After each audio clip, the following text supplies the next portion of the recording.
नमस्कार। खरा दिन तो आसीगलानी आउ एहार माने हेउची आम बगीचा हेउ किंबा चाष जमी सेमानकु दरकार टिके विशेष जत्न। तेबे आज आमे देखिबा एही खरा दिन पई माटी को केमिति प्रस्तुत करिबा जेमिति कि आमकु गोटे बढ़िया अमल मिली पारिबो। तेबे चलंतु आरंभ करिबा। अच्छा, खरा दिनर सबुठु बड़ समस्या कोन? प्रचंड खरा आउ पानीर अभाव, ठीक ना? एही दुईटा जिंस ही आम फसल पई सबुठु बड़ चिंतार कारण होइथाय। किंतु जानिछंती जदि आमे मूलरु टिके ठीक भाबरे प्रस्तुति करिबा तेबे एही समस्या को बहुत सहजरे समाधान करि पारिबा। आज आमे एही सब विषय रे कथा हेबा। प्रथमे खरा दिनर चैलेंज कोन, तापरे स्टेप बाय स्टेप माटी प्रस्तुति, खत प्रयोग आउ शेषरे किछि जबरदस्त टिप्स मध्य देखिबा। तेबे चलंतु प्रथमे बुझिबा जे खरा दिनर चाष बाकी सबु ऋतु तुलना रे एते अलगा आउ कष्टकर काहेकि होइथाय। देखंतु खरा दिने कोन हुए, पानी बहुत शीघ्र बाष्प हो जाए और माटी सुखिला पड़ जाए।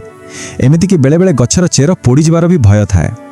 एइथिपाई तो कहा जाए सठिक माटी प्रस्तुति ही सफलतार मूलदुआ। एहाको ठीक सेमिति भाबंतु जेमिति गोटे घरर मूलदुआ। मूलदुआ जदि दुर्बल ताले ऊपर जेते सुंदर काम कले भी किछि लाभ नहीं। ठीक सही परी भल फसल पाई सुस्थ माटी ही सब किछि। हो तेबे एते जितेबेले माटी विषय कथा हेउचे तेबे प्रस्तुतिर प्रथम आउ सबुठु जरूरी पदक्षेपटा कोन आसंतु देखिबा। यह बहुत सरल। प्रथम काम हैला जमी को बहुत गभीर भावे हळ करिबा। तापरे से माटी को प्रचंड खरारे सेमिति खोला छाड़ी देबा। आउ हां, गोटे कथा मने रखिबे, फसल लगेबार पाखापाखी 15 रु 20 दिन आगुरु एही कामटा सारी देबा दरकार। आपण भाबुथिबे खरारे काहे कि छाड़ीबा, एठी ही तो असल मजा। एठारे आमे खरा को शत्रु नुहे बरं निजर बंधु भावरे व्यवहार करूछु। एही पद्धति को कहा जाए सॉइल सोलाराइजेशन बा मृत्तिका सौरीकरण।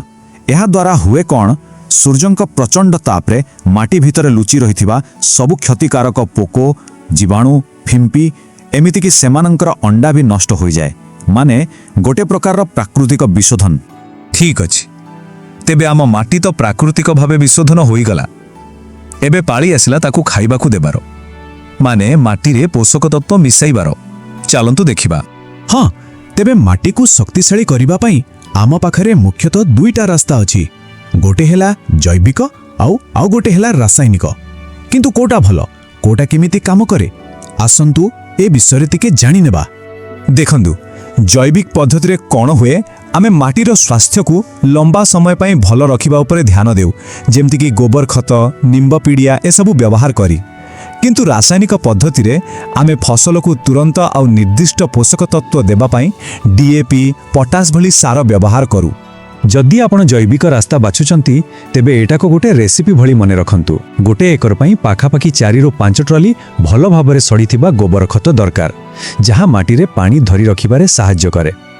ता सहित 2 किलो ट्राइकोडर्मा जहा चेरसड़ा रोग को रोकिबो, आउ 1 क्विंटल निंब पीडिया जहा गोटे प्राकृतिक कीटनाशक भली काम करिबो।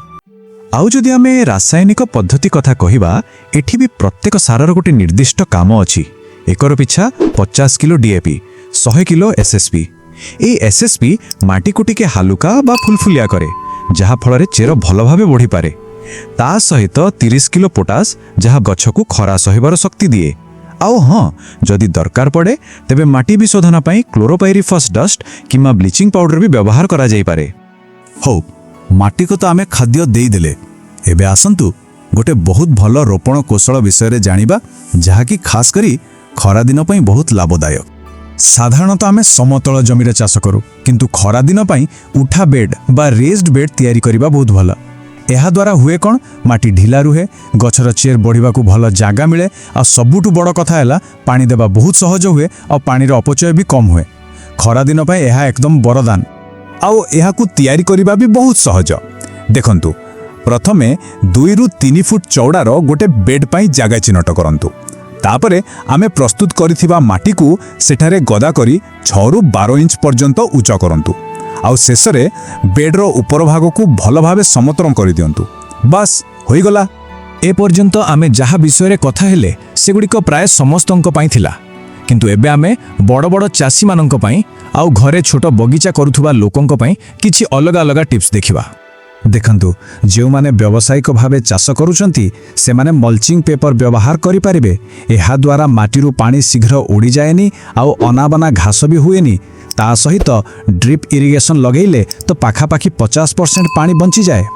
किंतु जो माने घरे कुंडरे गछ लगाउछंती सेमानक पई सबुठु जरूरी हैला गोटे भल हालुका पॉटिंग मिक्स तयारी करिबा जहा बेसी समय पर्यंत पानी धरी रखि पारिबो।